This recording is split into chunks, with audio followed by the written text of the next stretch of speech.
با درود خدمت شما عزیز دلم. عزیزم در خدمت هستم با یک انرژی خانی دیگه از سری انرژی خانی های فال رقیب. موضوع این لحظه انرژی خانی ما رابطه رقیب و طرف احساسی رو امروز میخوایم ببینیم به چه شکل هستش. انرژی خانی روزانه رقیب و طرف احساسی با نام یاد خداوند و یاری کائنات، آمین که کائنات هر آنچه که پنهان هست رو بر شما عزیز دلم آشکار کنه. عزیز دلم، مسئله‌ای که کائنات داره بهش اشاره میکنه امروز دنبال یک موفقیت هستش طرف احساسی، به خاطر اینکه از نظر مالی و از نظر احساسی در شرایط بسیار سختی هست. پنج سکه رو داره نشون میده. یکم استرس و نگرانی و اضطراب داره به خاطر وجود این مسئله و مشکل مالی که داره. مسئله دیگری که کائنات داره بهش اشاره میکنه، خیلی خشمگین هست طرف احساسی. امروز خیلی عصبانیه، شمشیرش رو از رو بسته و خیلی ناراحته، میخواد پایان بده به این مشکلات مالی و احساسی که داره و بله، انرژی های منفی رو داره به وضوح نشون میده. انرژی های منفی رو داره به وضوح نشون میده. این استرس، این اضطراب، این نگرانی، این ناراحتی هایی که داره به خاطر تاثیر انرژی های منفی هستش. همونطور که ملاحظه میفرمایید، بله، داره شیطان رو بهش اشاره میکنه. انرژی های شیطانی، چیزایی که انرژی های منفی که میخواد طرف احساسی ازشون رهایی پیدا کنه، میخواد پایان بده به مشکلاتش. اما کائنات میگه این استرس، اضطراب، نگرانی و مشکلات تو به خاطر انرژی منفی. باید این انرژی منفی رو میگه باطل کنی و پاکسازی کنی این انرژی منفی رو. بله، در اینجا داره به 3 جام اشاره میکنه، همونطور که ملاحظه میفرمایید. وجود یک رقیب احساسی، یعنی که چون این انرژی خانی رو ما میخوایم ببینیم که رابطه طرف احساسی و رقیب شما به چه شکل هستش. رقیبی که اینجا داره نشون میده رقیب شما هست. ببینید 3 جام رو و خشم طرف احساسی رو. بنابراین اگر این رقیب رو بذاریم اینجا، همونطور که ملاحظه میفرمایید، طرف احساسی خشمگین هستش، میخواد یک پایانی بده به انرژی های منفی، چون این انرژی های منفی استرس، اضطراب، نگرانی و مشکلات زیادی رو برای طرف احساسی به وجود آورده. این انرژی های منفی در کنار رقیب هستش. بله، بنابراین این رو رقیب انجام داده، این انرژی منفی رو.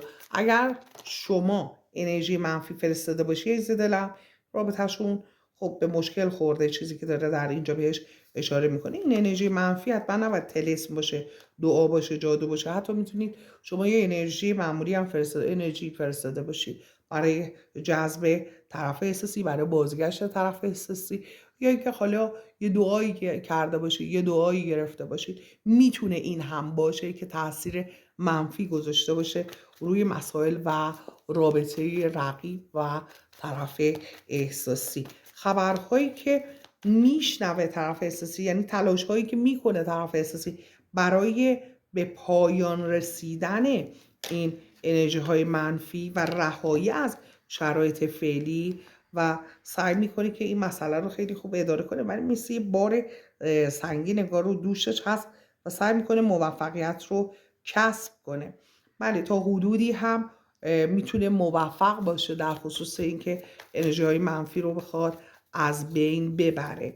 حالا میتونه حتی یک بعد دیگه، یک زاویه دید دیگه هم باشه، یک ورژن دیگه هم این باشه که شما انرژی های منفی که رقیب برای طرف احساسی فرستاده رو باطل کرده باشید، یا خود طرف احساسی امروز تو فکر باطل کردن انرژی های منفی، ورداشتن مشکلات هستش. این بار رو میخواد بلند کنه، این بار سنگین رو. و هر جهت موفقیتی در خصوص این مسائل امروز میتونه شامل حالش بشه و از این سنگینی بار انرژی های منفی خود رهایی پیدا کنه، شرایط به نفعش پیش بره. ولی خب در کل بلا تکلیفی توی رابطهش با رقیب رو داره نشون میده، و از طرف دیگه میگه که انگار مثل این که طرف احساسی ناپخته هست در برابر رقیب. رقیب خیلی اینجا چیزی که داره بهش اشاره میکنه، رقیب خیلی زرنگ بازی به قول معروف در میاره و طرف احساسی رو گیر انداخته. از یه طرف جام احساس بهش دراز بکنه، از یه طرف با انرژی های منفی راهش رو میبنده. یعنی که دوست داره مثل این که طرف احساسی رو همه جوره کنترل کنه و همین مسئله هستش که باعث شده که شرایط طرف احساسی اونطور که باید نباشه و طرف احساسی اصلا راضی نیست از این رابطه. کائنات رو داریم در اینجا و تصمیم هایی که طرف احساسی میگیره، میخواد عملی کنه، یه فکرای جدیدی، یه حرکت های جدیدی برای اینکه بخواد موفق بشه، از نظر مالی میخواد موفقیت هایی رو به دست بیاره. و کائنات اینجا چیزی که داره بهش اشاره میکنه مسائل احساسی و تصمیم گیری احساسی. کائنات امروز میخواد این فرد رو در شرایطی قرار بده که یک تصمیم احساسی درست بگیره و دوست و دشمنش رو بشناسه، عشق واقعی رو بشناسه، بدونه که باید کجا اعتماد کنه کجا اعتماد نکنه. به قول معروف مسئله از این قبیل رو داره بهش اشاره میکنه. و شکست های طرف احساسی، مشکلات طرف احساسی، شکست در خصوص ازدواج، رابطش با رقیب، چون ما رقیب و او رو داریم نگاه میکنیم، بنابراین اون چیزی که میخواسته، اون چیزی که فکر میکرده پیش نیومده، به خاطر اینکه کائنات نخواسته که اون اتفاق پیش بیاد. حالا شاید دستاوردهای مالی داشته باشه، از نظر مالی بتونه یه چیزایی رو تغییر بده، شرایطش رو بهتر کنه، ولی در خصوص این مسئله خیانت رو داره بهش اشاره میکنه. یعنی که رقیب باهاش یک رنگ نیست. حالا میتونه این خیانت مالی باشه، احساسی باشه، کاری باشه، هیچ فرقی نمیکنه. مهم این هستش که اون چیزی که طرف احساسی میخواد، اون چیزی که در ذهن طرف احساسی هست، طبق خواسته طرف احساسی هیچ چیزی پیش نمیره و این خیلی مهم هستش. ولی خب یه دستاورد مالی رو امروز براش نشون میده، برای طرف احساسی موفقیت مالی رو. و از طرف دیگه مسئله‌ای که داره بهش اشاره میکنه، تصمیم‌های مالی همشون هم نمیتونیم بگیم که موفقیت آمیز هست. تصمیم مالی که مربوط به مسائل احساسی، یعنی که اگر یه شراکتی با رقیب داره، تو اونجا سقوط رو داره نشون میده. مسائل احساسیش با رقیب امروز سقوط رو داره نشون میده. مسائل مالی، هر مسئله که با رقیب داره سقوط رو نشون میده. اما به سوای مسئله رقیب، ببین اینجا دستاورد مالی به دست آوردن در خصوص جامعه احساس، یعنی به مسئله شما که مربوط میشه، یکم راه‌ها رو داره باز نشون میده.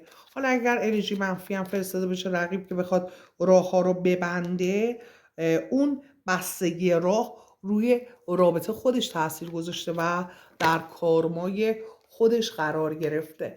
بنابراین امروز روزی هستش که رقیب و طرف احساسی از نظر شرایط، همونطور که ملاحظه کردیم این ابتدا داشت بهش اشاره میکرد، 5 سکه، یعنی شرایط روحی مالی خوبی با هم نسبت به هم ندارن و همدیگر رو مقصر میدونن در خصوص مسائل ارتباطی و مسائل مالی. و در اینجا تعادلی که میخواد بین این دو نفر به وجود بیاد، که حالا تلاش هایی هم براش شاید بشه از طرف رقیب، ولی خب موانع زیادی رو داره نشون میده. خیلی سخت هستش به وجود اومدن این تعادل و میشه گفت حتی غیر ممکن هستش. تغییر در رفتار رقیب رو به وضوح داره نشون میده و آشکار شدن یه سری مسائل از سمت و سوی رقیب رو داره بهش اشاره میکنه که باز هم باعث خشم، نقطه جوش طرف احساسی رو داره نشون میده. یعنی باعث خشم طرف احساسی خواهد شد. بله، تصمیم از رو خشم رو هم حتی داره بهش اشاره میکنه.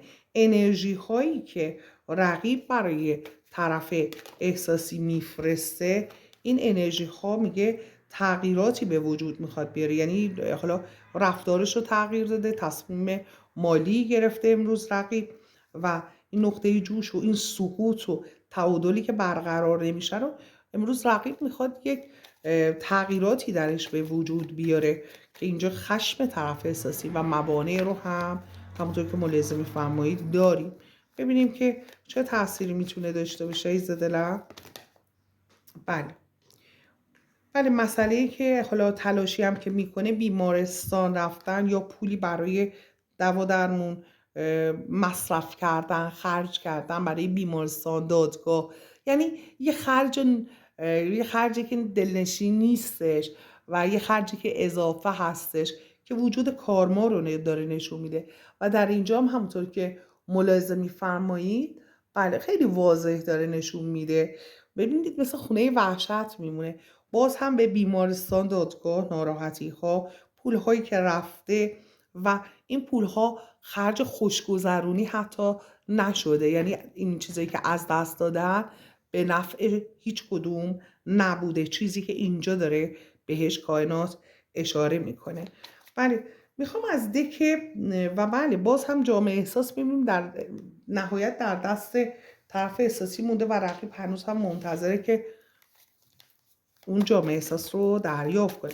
ببینیم پریان چی میگن در این خصوص. آمین که کائنات بله پریان میگن پنهانکاری های رقیب و اینکه حالا از افراد دیگه خواسته کمک بگیره، پنهانکاری هایی کرده و حالا کمک گرفته از افراد دیگه هم میتونه جزو پنهانکاری هاش باشه.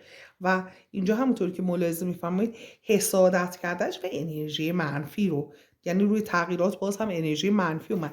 نمیخوام دیگه کارت بکشم به خاطر اینکه توی این دک مثلا پنهانکاری و حسادت کردن و انرژی های منفی و اینا دیگه 3 تا واقعا از کارت های بدی هستش که توی این دک 3 تا کارتی هستش که اصلا دیگه جزو کارت هایی که خیلی بد هستش توی این دک براش اومده. ببینید مثلا گرما و صمیمیت داریم اینجا، مثلا حالا روشن شدن بعضی از مسائل و بهار هستش، راه پریان هستش، سورپرایز ها و خیلی این دک کارت های دیگه هم داره، ولی متاسفانه حالا یا خوشبختانه نمیدونم چی باید بگم، اینجا این 3 تا کارت بعد رو داد براشون. بله میخوام که ببینم که در ادامه در انتها رابطه امروزشون رو از دک بله نخیر کائنات یه جواب بگیریم. آیا رقیب موفق میشه با این پنهانکاری هایی که میکنه، حالا با این نیتی که داره، با این حسادتش موفق میشه؟ بله داره به این اشاره میکنه کائنات، میگه که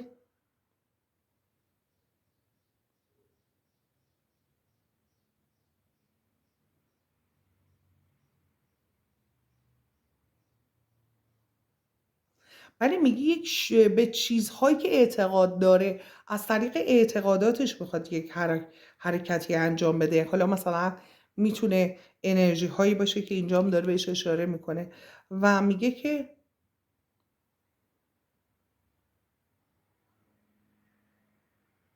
بله و میگه منتظر هستش که یک برکت بزرگی رو به سمت زندگیش و رابطهش برای خودش داشته باشه رقیب. ولی بنابراین جواب کائنات این هستش، تلاشهاش تو این مسیر هستش. حالا اینکه نتیجه میگیره نتیجه نمیگیره روزهای بعد مشخص میشه. دوستت دارم و عزیزت دارم. چه تا این لحظه لایک سابسکرایب نکردی لطفا لایک کن، سابسکرایب کن، از چنل خودت حمایت کن. در نور باشی. شب و روز بر شما عزیز دلم بخیر و خوشی باشه. آمین.